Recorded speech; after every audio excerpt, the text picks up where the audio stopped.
A ética é uma matéria que não servirá de nada na sua carreira, mesmo que você a domine. Ela não é comum no cotidiano como história ou geografia, não é versátil como matemática nem prática como o inglês. Nenhum trabalho vai requerer qualquer coisa que você aprender nessa aula. Portanto, se eu tivesse que dizer quando essa matéria virá a ser útil, será quando você estiver para morrer.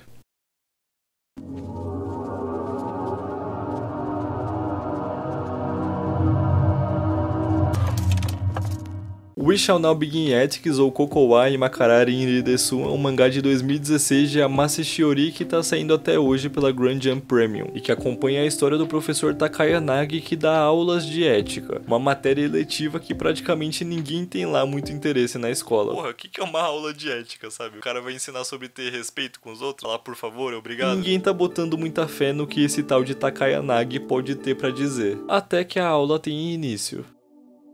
A ética é usada na maioria das vezes quando você se encontra sozinho, quando você perde a sua segurança, quando o seu relacionamento com outras pessoas não dá certo, quando o ciúme e a inveja contaminam a sua vida, quando você pensa em como poderia viver uma vida melhor. O que é felicidade? Quem decidiu o que eu posso ou não fazer? E se eu morresse hoje mesmo? O que isso significaria? O que é a morte? O que é a vida? Não tem como saber todas essas coisas, claro, mas não seria talvez o dia a dia mais fácil se chegássemos um pouquinho mais perto da resposta? E é com essa proposta que o mangá se desenrola. Num formato essencialmente episódico, se é que eu posso chamar assim, já que são capítulos na verdade, nós vamos mais e mais nos aprofundando nas reflexões acerca dos temas que o Takaya Nagi aborda nas suas aulas, que misturam assuntos filosóficos, comportamento humano, a convivência com os outros ao nosso redor e o impacto que temos neles, tal como o que eles têm em nós. Mas o mangá não se restringe só às matérias da aula, já que cada capítulo nos deparamos com um novo cenário envolvendo os alunos. Uma garota rebelde que queria atenção, um garoto que sofreu bullying a vida inteira, uma menina que foi violentada pelos amigos do namorado, um caso repentino de agressão, uma dependência emocional causada pela falta de figuras fraternas. Essa obra tá sempre tocando em temas muito delicados e encaixando eles dentro dessas aulas, dessas explicações de uma maneira muito madura e muito coesa. Mesmo não sendo o maior fã desse estilo narrativo de, entre aspas, uma história diferente por capítulo, eu me vi muito envolvido nesse mangá pela competência com que ele trata cada assunto, cada problema de cada personagem. Além de que mesmo trocando o aluno, há sempre um vínculo nas histórias. Os personagens estão sempre conectados, afinal eles estão na mesma sala. Então o personagem que teve relevância no primeiro capítulo segue aparecendo nos próximos e volta a ter atenção mais pra frente. E toda essa temática sobre moralidade humana é uma discussão que se mantém em todo o decorrer da obra, numa agressão que um personagem sofre, na forma como o outro lida com alguma situação, nos próprios conflitos internos do Takaya Nagi, como quando ele debate com outro professor se seria justo ele se esforçar tanto pelo bem de um aluno quando muitos outros também estão sofrendo pelos mais diversos motivos. Todo esse debate de certo e errado, melhor e pior que o professor propõe nas aulas, ele carrega consigo a todo momento. Nem ele sabe até que ponto o que ele faz é certo. Até que ponto ajudar um aluno numa hora de necessidade é um ato altruísta da parte dele ou só um egoísmo em prol dos seus próprios princípios. A real é que o Takaya Nagi é um personagem muito curioso. A sua postura madura e contrastante com a sua crença fortíssima de desvalor, a forma como ele se permite baixar a cabeça para um comentário de algum aluno e a forma como ele mantém esse semblante triste, deprimido, que parece quase apático, mas que se quebra num momento de urgência em que ele demonstra uma genuína preocupação quase que sacrificial com seus alunos. É como se a vida deles fosse mais importante para ele do que a própria. Ele se envolve de verdade com os alunos, ele é empático com eles, ele busca compreendê-los independente das circunstâncias. Ele chega até a falar em um dos capítulos que ele se acha uma pessoa terrível porque ele só se interessa em pessoas problemáticas. Ele é um cara muito fascinante de se acompanhar, de ler as falas e tentar entender o que pensa conforme nós vemos ele mesmo tentando entender os outros. Até porque ele é um grande mistério em boa parte dos capítulos, ao menos até onde foi traduzido em português. Nos capítulos em inglês ele já teve um desenvolvimento um pouquinho maior. Mas em português mesmo a gente até já chegou a ver um pouquinho dele na época de faculdade. Tem um capítulo dele indo numa viagem com um professor que era um cara muito controverso, que a cada página se mostrava insatisfeito com a sociedade atual, falava uns puta negócio preconceituoso, soltava a famosa frase os jovens de hoje em dia, alguma coisa, mas que ainda assim se mostrava mostrou um cara pensador que refletia sobre essas mesmas coisas que ele criticava e que ao mesmo tempo em que tinha esses preconceitos julgava o Takayanagi por ser uma pessoa, entre aspas, de mente fechada. E mais tarde até aconselha ele sobre o seu relacionamento atual e diz que ser professor parece ser a escolha certa pro mesmo. E a gente acompanha nesse mesmo capítulo o impacto que esse professor teve no Takayanagi, mas num geral, voltando, são nos capítulos em inglês que nós vemos um melhor desenvolvimento do personagem. E todo esse mistério, todo esse clima construído casa muito bem com o estilo visual do mangá, o seu traço. Esse mangá tem um traço bem carregado com um uso muito forte de rachura, que resulta em cenas com um contraste bem grande de luz e sombra. E assim, não é grandes maravilhas não, vocês devem ter percebido que na verdade o traço é um tanto inconsistente. Tem muitos takes bem tortos dos personagens, muitas cenas que eles estão achatados, vários momentos em que o Takayanagi nem parece um professor, parece só mais um dos alunos. É um feio bonito, eu diria. Apesar disso, o que vende mesmo esse mangá, além da sua proposta curiosa, é de novo a abordagem. Eu recomendo fortemente dar uma chance. O início do primeiro capítulo pode afastar um pouco, ele começa numa nota meio questionável, mas eu acredito que dá pra tirar muitas reflexões bem legais dessa obra, e é um mangá que eu provavelmente ainda vou revisitar mais no futuro. Mas e você, o que você achou do vídeo, do mangá? Eu sei que foi um vídeo mais curtinho e eu talvez tenha tentado fazer essa obra parecer mais interessante ou mais descolada do que realmente é, mas eu real acho que vale a pena vocês darem uma conferida. E como ela é episódica, eu preferi não ficar discorrendo sobre os capítulos um por um, mas no lugar disso falar num geralzão mesmo. Acho que tem muita coisa legal pra tirar desse mangá e que compensa você experienciar ele por conta própria.